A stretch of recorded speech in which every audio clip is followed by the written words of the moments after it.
Listening to this particular audio and reviewing the content of the video itself will help you take the first quiz on Chapter 3 on interests and goals.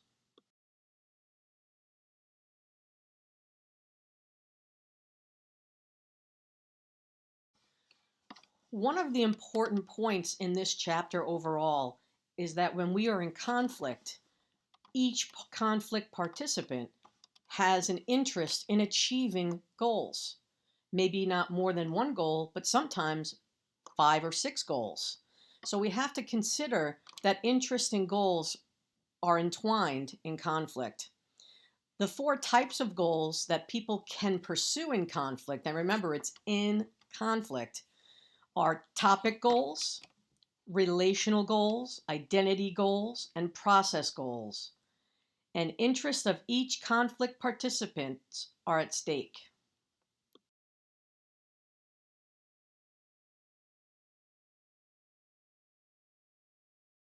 Let's begin with a quick overview of topic or content goals as Hocker and Wilmot describe.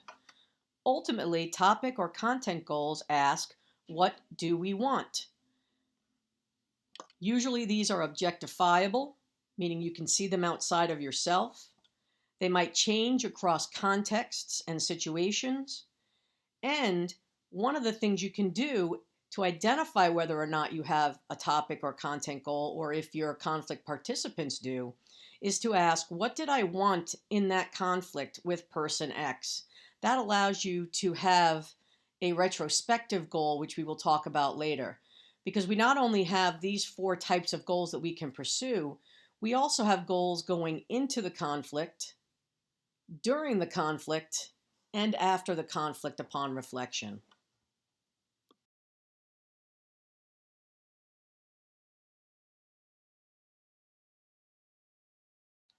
Relational goals are the second type of goal that you can pursue in conflict, and not only you, but the other person. When you think about conflict goals, think about how these relational goals are very difficult sometimes to identify because we focus on things like respect. But ultimately, respect is about relational goals. These goals ask, who are we to each other in this conflict? What do we mean to each other in this conflict? Again, what happens outside of that conflict may influence how you perceive yourselves within that conflict, but maybe that's a chance for you to redefine who you are to each other.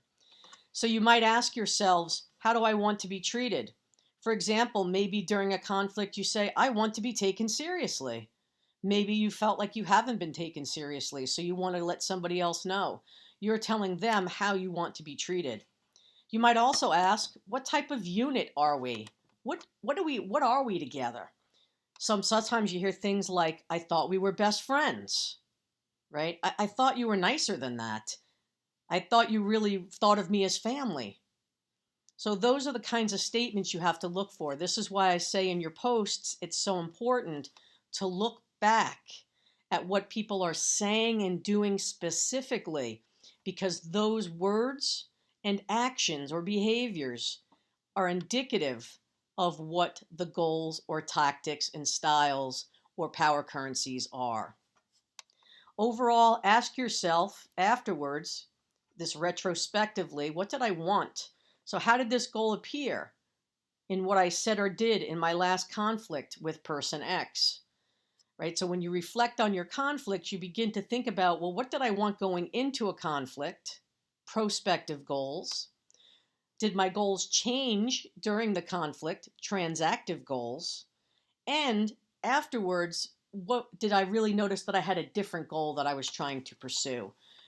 Because again, clarifying goals is going to be important for helping to manage conflicts productively.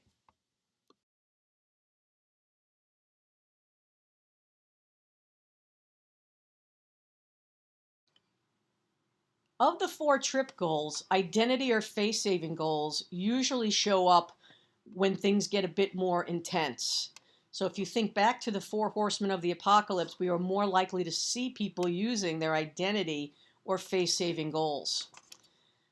In these goals, we ask ourselves, who am I in this interaction? Not who are we, but who am I? It becomes more self-focused. You might also ask, how might my self-esteem, right, show up or be repaired or improved? We want to be able to protect our identities or repair them in conflicts sometimes. Face saving involves you can save yourself, meaning you try yourself being your face. You try to look good in the conflict, right? It's about appearances. And you might also try to save others, because this is where you can use your power to empower others. You try to make others look good, which can also then help lessen the intensity, the negative intensity specifically, of a conflict. Also, you could use face damaging. Now, it seems weird perhaps to say I would damage myself, right? Damage my own appearance of who I believe I am. But sometimes we say bad things about ourselves because it's a good tactic that we can use in order to lessen the intensity, or to let other people know that you are not taking it as seriously as you or they perhaps thought. You can also damage others, and we see this a lot in our political system, where we see ad hominem attacks, right? Personal attacks on people and who they are, rather than on the goals that are involved in conflicts. So think about criticism here and the Four Horsemen, because that model is really important when you think about how goals are achieved, especially if they become destructive. If you want to move to constructive, you might have to do some face saving for both of you and less face damaging for both of you.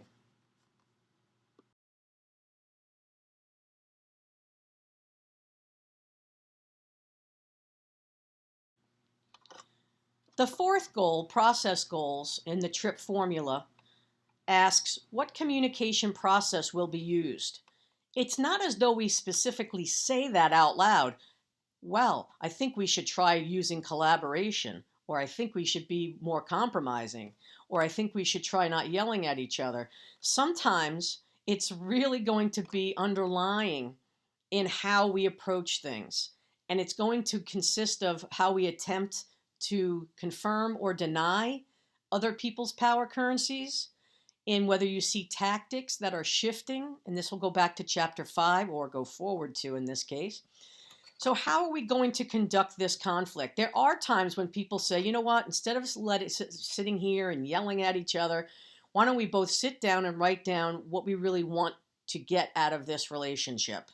That might be a way to do it. Sometimes we do identify a new process. We're trying to make it a better process. Sometimes, though, and more often, it's subtle or hidden, covert, not overt or spoken directly.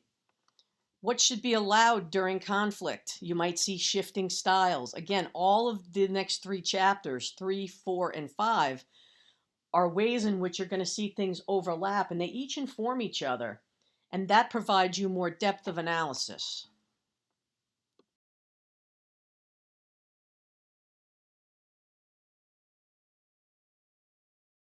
You might have noticed in an earlier part of this video that I talked about prospective, transactive, and retrospective goals. These goals allow us to remember that our goals going into conflict may change during conflict, and afterwards, upon reflection, we may actually see that we were trying to achieve a different goal. So prospective goals are goals that we have going into the conflict. Maybe you want to have more money or have a raise. During the conflict, you might actually change your goal with a boss to a transactive goal that might be one of the TRIP goals. For example, instead of it being a topic goal, maybe it really becomes a relational goal. I want to be treated with respect. I don't want to be condescended to. And then retrospectively, maybe overall what you wanted to do was to think about your relationship. What are we doing here? Are we only boss and subordinate, or are we colleagues? So it might have been a relational goal that you were trying to pursue. This helps because in future conflicts, you'll be able to go in then and think about your goals and what you wanted and perhaps clarify your goals more readily. So think of prospective, transactive, and retrospective goals as kind of the overarching ways in which we use goals or pursue goals in conflict. The four specific types of goals that we can have are prospective, would have all TRIP goals underneath it. Transactive could have all of those TRIP goals underneath it if we're thinking of umbrella terms. And retrospective can also have the TRIP goals. So think about how those four TRIP goals can be pursued going into the conflict, during the conflict, and upon reflection or after the conflict.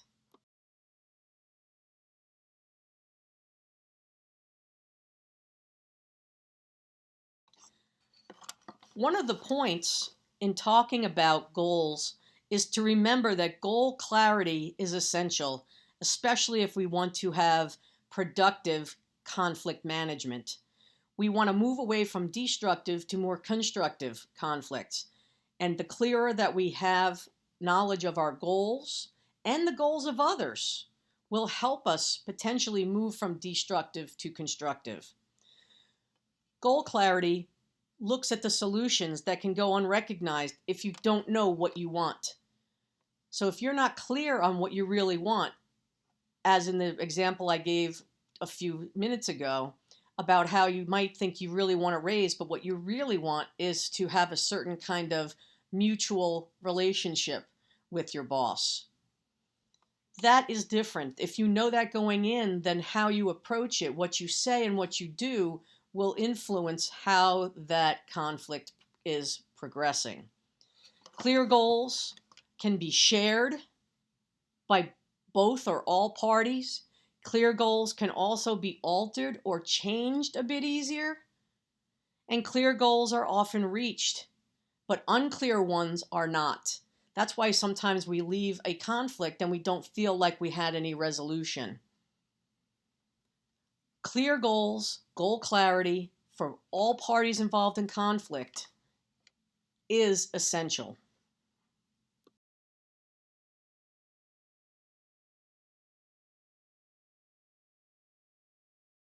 Now, of course, if we have clear goals, then typically we are more able to work from a collaborative perspective. Collaborative goals are clear, and conflict participants can help each other reach these goals. The more I know about your goals, the more I can help you. Collaborative goals can be short, medium, or long term. They can be behaviorally specific. Again, the more you can get to what actions or behaviors do I want to see changed or sustained or maintained or removed. Statements orient towards the present and the future. These statements that you use when you're clarifying goals looks forward from that moment. It does not focus on the past, but it recognizes that conflict is an ongoing process. That simply because we might have a constructive conflict where we understand our goals doesn't mean that the next time we have conflict that will persevere or present itself. We have to work very hard to be collaborative, and to have collaborative goals will help us with goal clarity.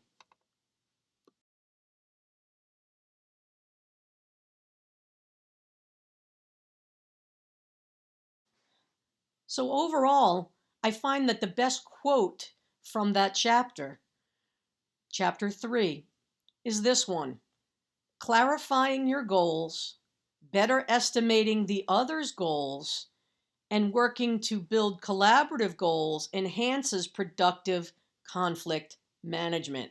That's from Hocker and Wilmot, page 107. I think it's so important to realize that what we're talking about here is that lens model of communication that I spoke about on previous videos. Clarifying your goals, awareness of self, better estimating the other's goals, awareness of other, and working to build collaborative goals, working together, looking at the relationship, right? Or help you get to productive conflict management. So remember, TRIP goals.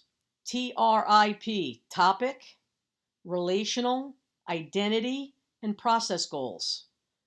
And we have goals going into a conflict, prospective goals. We have goals that might change during conflict, transactive goals.